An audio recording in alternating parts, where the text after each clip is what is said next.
श्री सदगुरु महाराज जी तथा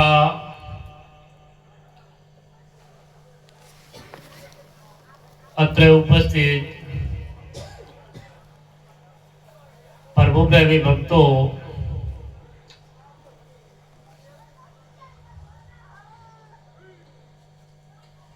आ संसार ने अंदर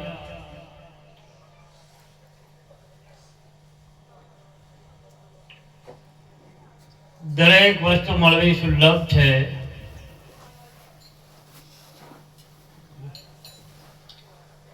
सहेली छे,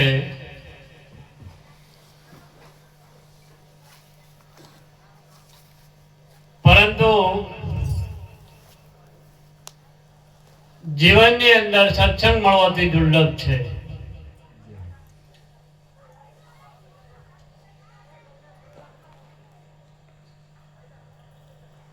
गिरजा संत समागम समन लाभ कछुआन, बिन हरि कृपा न होई सो गावही वेद पुराण।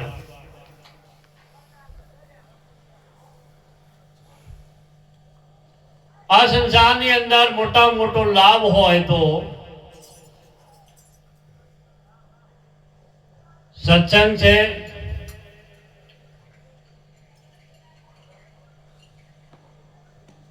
तो शांतिपूर्वक सत्संग में भळो અને જીવનની અંદર પણ ઉતારો।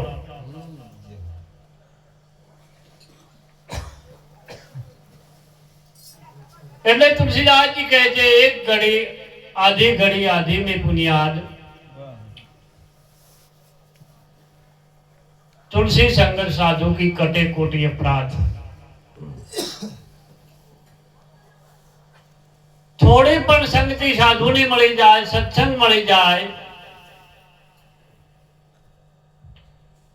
करोड़ों अपराधों नष्ट થઈ જાય। ક્યારે? સત્સંગ સોંપડીને જીવનની અંદર ઉતારે ત્યારે।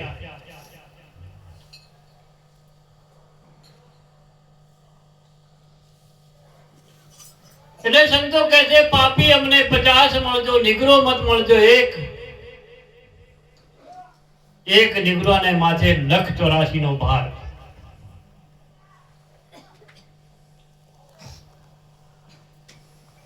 आ जगत ની અંદર જેટલા પાપીઓ તર્યા છે એટલા ધર્માત્માઓ તર્યા નથી।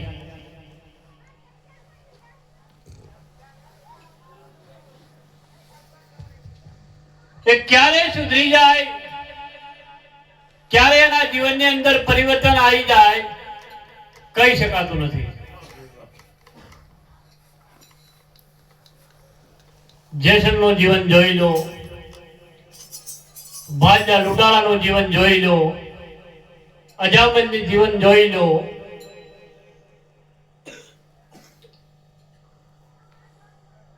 એમને થોડી સંગતિ મળવાથી એમના જીવનની અંદર ફાર ફેર થયો।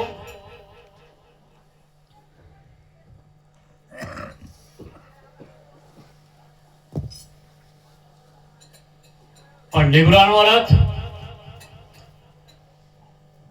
ગુરુના ચરણે ગયા પછી પણ જો એના જીવનની અંદર કોઈ ફારફેર કરવા ના કરે તો એને નિગ્રો કહેવામાં આવે છે। પાપી તરે કિતને લોભી તરે हजार, સગળ ન તરે કહે કબીર વિચાર। પાપીઓ પણ તરી જાય, લોભી પણ તરી જાય। સદૈવ એને કહેવામાં આવે છે, જાણવા છતો સમજવા છતો વારંવાર એકની એક ભૂલ કરે એને સદૈવ નર કહેવામાં આવે છે।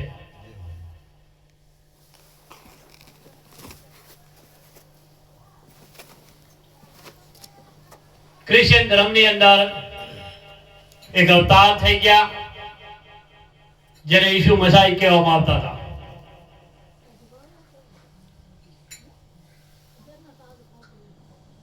તમારા જીવનની અંદર સંત મહાત્માની કૃપા ઉતરે છે, પણ ક્યારે તમે એના પાત્ર બનો ત્યારે। હમણે ભવનભાઈ વાત કરતા હતા કે અમારા ગુરુ મહારાજજી જેને જેને આજ્ઞાનું પાલન કર્યું છે એ લોકો બધા સુખી છે, કોઈને જીવનની અંદર તકલીફ આવી નથી. પણ તકલીફ ક્યારે આવે? साधु अवगा त्रुत भवानी कर कल्याण अखिल के हानि. તમે ગુરુની કે સંતની કે સાધુની આજ્ઞાનું ઉલ્લંઘન કરો તો તકલીફ આયા વગર રહેતી નથી. તમારી પ્રગતિ રોકાઈ જાય છે અને નુકસાન થયા વગર નથી રહેતું.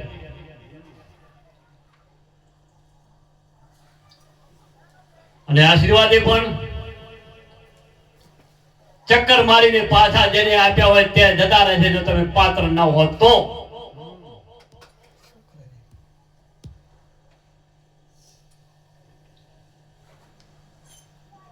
ઘડાની અંદર છેદ હોય તો ગમે એટલું પાણી ભરો તો એની અંદર ક્યારેય ભરાવાનું નથી. તો આપણા જીવનની અંદર કંઈક છેદ હશે તો તમે પૂરી જિંદગી કથા સાંભળ્યા કરો, સત્સંગ સાંભળ્યા કરો, ભજન ગાયા કરો તો એની અંદર પાણી ભરાવાનું નથી. આની અંદર કૃપા રૂપી પાણી ક્યારે ભરવાનું નથી, આશીર્વાદ રૂપી પાણી પણ ક્યારે ભરાવાનું નથી.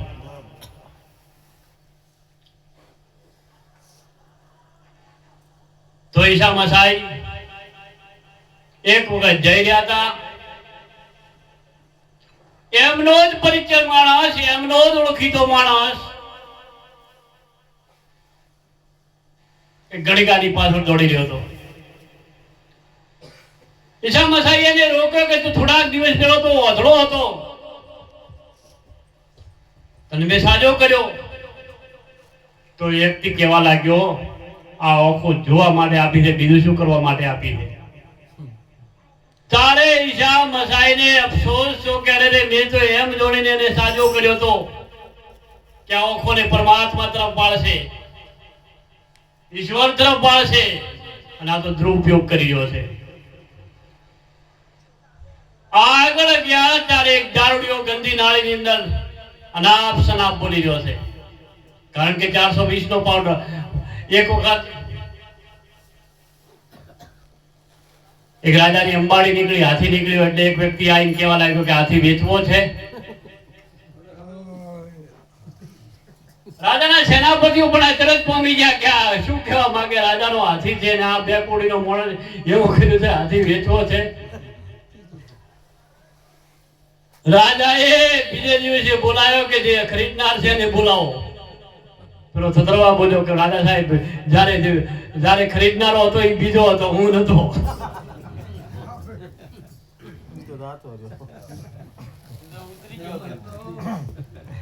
तो दारू पीवे सो नीच है, मोक्ष बख्शे सो राक्षस, कुल की दुर्मति दूर करी राम भजे सो ऊंच.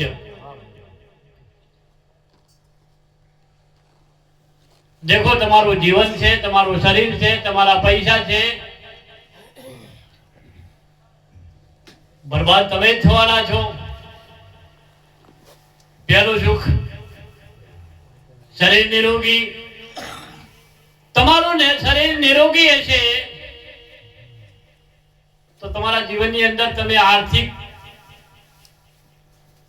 નો વિકાસ કરી શકશો અને ભીતરનો પણ વિકાસ કરી શકશો.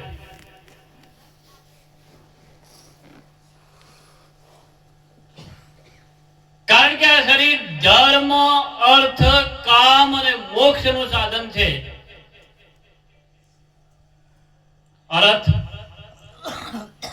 તમારું શરીર નિરોગી છે તો તમે મહેનત મજૂરી કરીને તમે અર્થ એટલે પૈસાનો મહેનત મજૂરી કરીને તમે ધનને એકઠું કરી શકશો. ધન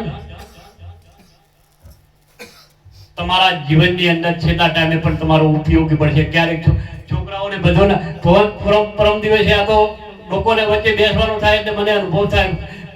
પરમ દિવસે એક ભવનભાઈ બાપાને સમજાવે કે બાપા બધું છોકરાને ધન ના આપી દેવું જોઈએ, અને બધા આપશે તો ઘંટડી વગાડતા રહી જાજો. એની આશા ના થાય તમારી સેવા કરે.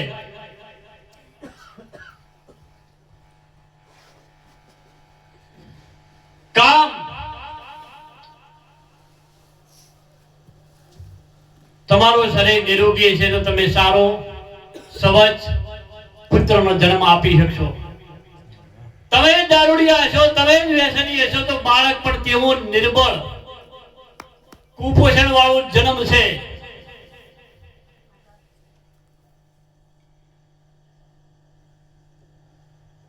એ તો એક બેન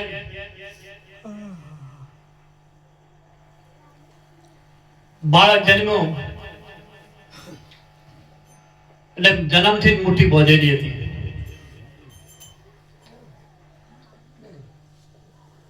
મુઠ્ઠી ખોલતો જ નતો.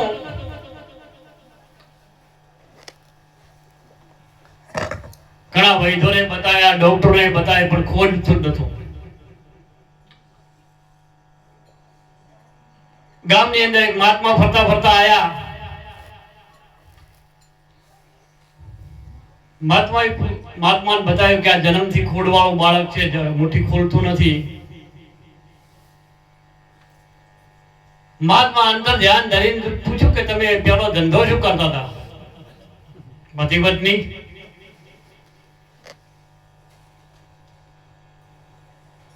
કે એક વખત બસની અંદર મારો પતિ ચડી રહ્યો હતો, મેં પાસેથી હાથ માર્યો એટલે મારા પતિએ મારો હાથ પકડી લીધો. બંનેનો મેળ આવી ગયો, બંનેને મેં લગ્ન કરી લીધા. પછી પૂછ્યું કે તમારો જન્મ કઈ જગ્યાએ છે? કે અમુક હોસ્પિટલ ની અંદર. દર્શન સાચા હોતા નથી, પણ સિદ્ધાર્થને સમજાવવા માટે દર્શન આપતા હોય છે, કાલ્પનિક હોય છે.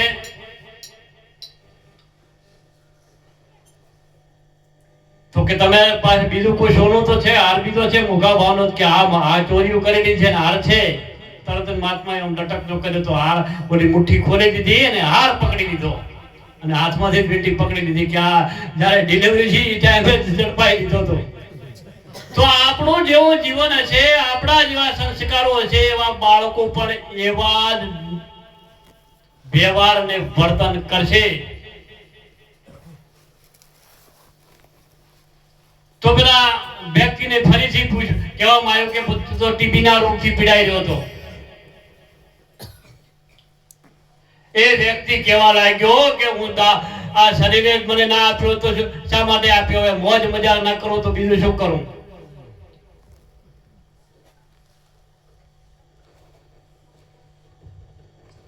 ધર્મ માટે તમે દાન પુણ્ય આ શરીરથી કરી શકો છો. જયંતિભાઈએ ધનનો સદુપયોગ કર્યો, સારા કાર્યોની અંદર વાપર્યો છે, તો પરમાત્મા તેમને 1000 ગણું કરીને પાછો આપે છે. પણ તમે જુગાર રમીને, દારૂ પીને, સટ્ટો રમીને, ઝઘડા કરીને, તો બે ભાઈઓ હતા, 50,000 કમાણા, લાખ કમાણા, એ ત્યારેથી વાતો કરવા લાગ્યા. એક ભાઈ કહેવા લાગ્યો મારે તો વીઘો ભરી જમીન રાખવી છે. તો બીજો કહેવા લાગ્યો કે મારે તો ભેંસ રાખવી છે. પેલો કહેવા લાગ્યો કે હું તો ભેંસને છૂટી મૂકીશ, તારા ખેતરમાં ચરવા મોકલી દઈશ. પેલે થોડુંક 4 લીટર તોડ્યા કે આ મારી ખેતર છે. તરત એને વળી પથરો મૂકી દીધો કે આ મારી ભેંસ છે. બંને લડ્યા, ઝઘડો કર્યો. થોડાક વકીલો લઈ ગયા અને થોડાક પોલીસ વાળા લઈ ગયા. અને જ્યારે જજે પૂછવામાં આવ્યું કે ઝઘડો શા માટે કર્યો, કેટલા વીઘા જમીન છે, જમીન રાખી છે કે ના જમીન નથી રાખી, તમે ભેંસ રાખી છે કે નથી રાખી, તો કે તમે લડાઈ ઝઘડો શા માટે કર્યો? કે આ મોસના દોરાનો રંગ રાખવા માટે. તો આવા રંગો રાખવામાં રાજા રજવાડા જતા, જમીન જતી રહી. તો ઝઘડા નીચ બરાઈ, ઝઘડે બુરી બોલાય, ચિંતા દહેજ ઉપદે, ઝઘડે ઈને ઘર જાય.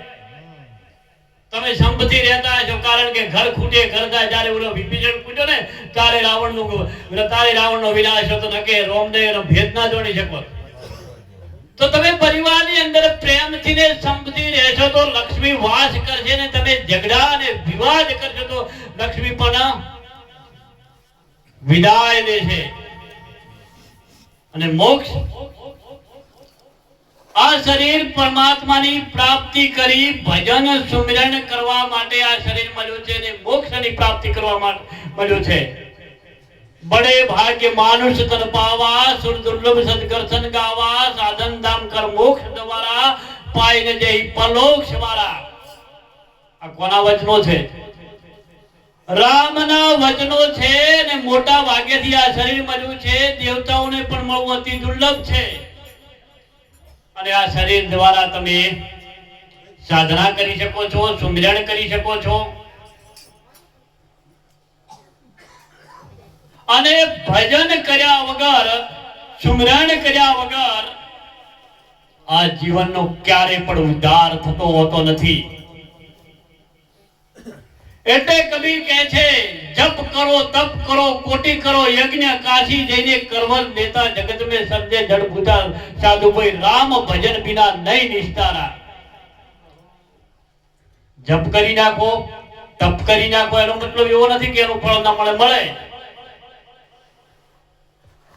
કરોડો યજ્ઞ કરી નાખો, કાશીની અંદર જઈને તમે કરવત લઈ જતા. તો અત્યારે તો સરકારે એના ઉપર બેન લગાવી દીધી. નહીં તો જૂના જમાનાની અંદર કાશી જઈને કરવત મુકતા કે અમને આવતા જન્મ મોક્ષ મળે. પણ કબીરે એનો વિરોધ કર્યો કે એનાથી તો અવગતિ થાય, દુર્ગતિ થાય. જે આપઘાત કરે છે આ શરીરને છોડી છે, પણ ત્રણ શરીર સાથે થાય, સૂક્ષ્મ કારણ ને મહાકારણ. એમને ભટકવું પડે છે. ન તો એને આપણા જેવું શરીર મળે અને વાયુ રૂપે ભટકવું પડે છે. ને તરસ અને ભૂખ પણ લાગે છે. પોતે તો દુઃખી થાય પણ બીજાઓને પણ દુઃખી કરે છે.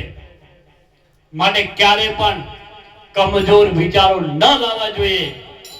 અને જ્યારે તમને કમજોર વિચારો આવે છે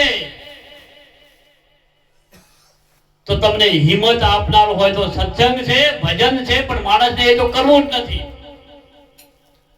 તમે ભજન સુમિરન કરશો તો તમારામાં નિર્ભયતા આવશે અને તમારાની અંદરનો પણ વિકાસ થશે ને બહારનો પણ વિકાસ થશે. વિપત પડે વણસે નહીં, વણસે વિપત ન જાય. ઉધમ કીજીએ, ઉધમ વિપત કો ખાય. કોઈ તકલીફ આવી હોય જીવનની અંદર તો માણસ લમણે હાથ મૂકીને બેસી જાય. એ તો જૈન મુનિને સીધું સામગ્રી આપવા માટે એક બેન આવી. જૈન મુનિ કહેવા લાગે, હું તો એક જ વાર જમું છું, 2 વાર જમતો નથી.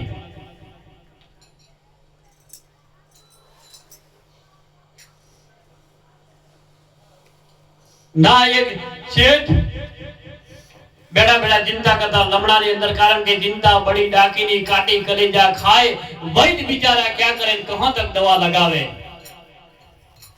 ચિંતામાં ચિંતામાં ફક્ત મીંડાનો ફરક છે. બીજો એ કે જીવતોને મારે ને એક મરેલાને બાળે. તો પૂછ્યું શેઠને કે તમે ચિંતા દૂર કેમ બેઠા છો, લમણે આજ કેમ આલીને કેમ બેઠા છો? કે મેં ગણતરી મારી છે, 7 પેઢી ઉધી છે ને 8મા પેઢી ઉધી આપણો આ ધન છે, સંપત્તિ એ ખૂટી જવાની છે. શેઠાણીએ વિચાર કર્યો કે 7 પેઢી ઉધી છે ને 8મી પેઢીની ચિંતા કરી છે. એને કીધું કે આપણે મહારાજ સાહેબ આયા છે, એમને સીધું સામગ્રી આપવા દો. તો ગયા તો મહારાજ સાહેબ કહેવા લાગે, હું તો એક જ વાર જમું છું ને બીજી વાર જમતો નથી. તો કે આવતીકાલ, હું આવતીકાલની ચિંતા કરતો હોતો નથી. તરત જ જેવડા શેઠને ઉપરનો માળ તરત જ લાઈવ થઈ કે હું તો હાથનું ભીડું વિચાર્યું. મહારાજ સાહેબ ને તો કાલની પણ ચિંતા નથી. તો મુર્દે કો ભરપૂર દેત હે કપડા લકડા આગ, જિંદા ન ચિંતા કરે ઢાકા બડા ભાગ. મરેલાને પણ કપડું મળી જાય, આગે મળી જાય, બધું મળી જાય.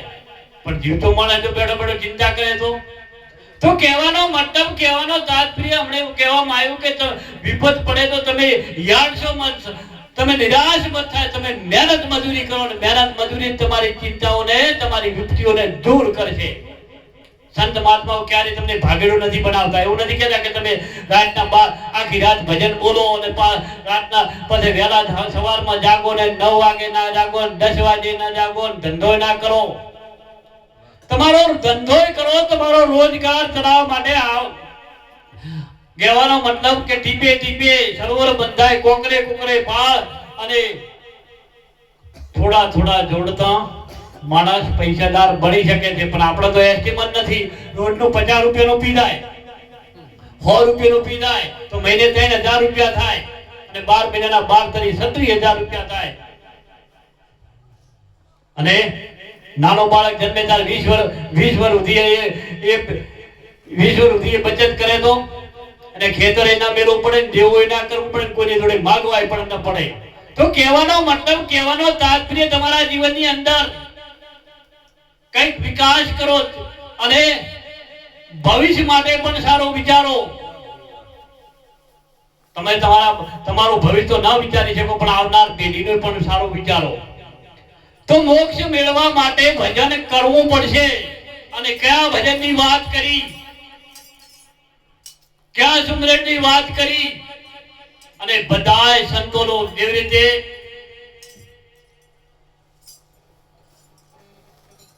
જળને કોઈ જળ પણ કહે છે, પાણી પણ કહે છે, વાસ્તવમાં તો પાણી જ છે.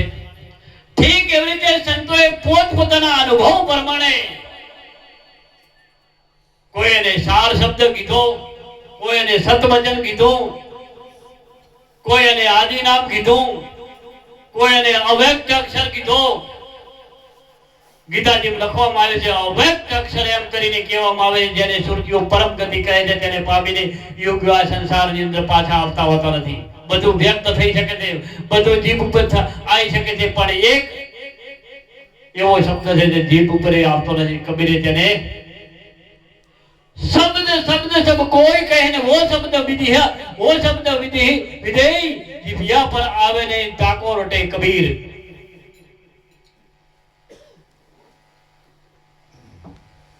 અને એક મારવાડી ભજન છે, અણા અક્ષર ને લાગે ન કોના માત્ર સોઈ શબ્દ રટિયા કરે ને. એને કોના માત્ર લઘુ લાગતો નથી, અને એ બધી ભાષાઓથી પર છે, ભાષાથી જ કહેવામાં જેને આવે છે. અને તમે તમારી માતાના ગર્ભની અંદર પણ એ નામને જપીને આયા છો. તો માતાના ગર્ભની અંદર તો ગુજરાતી ભાષા નથી, મારવાડી ભાષા નથી, હિન્દી નથી, ઇંગ્લિશ નથી, ફારસી નથી, અરબી પણ નથી.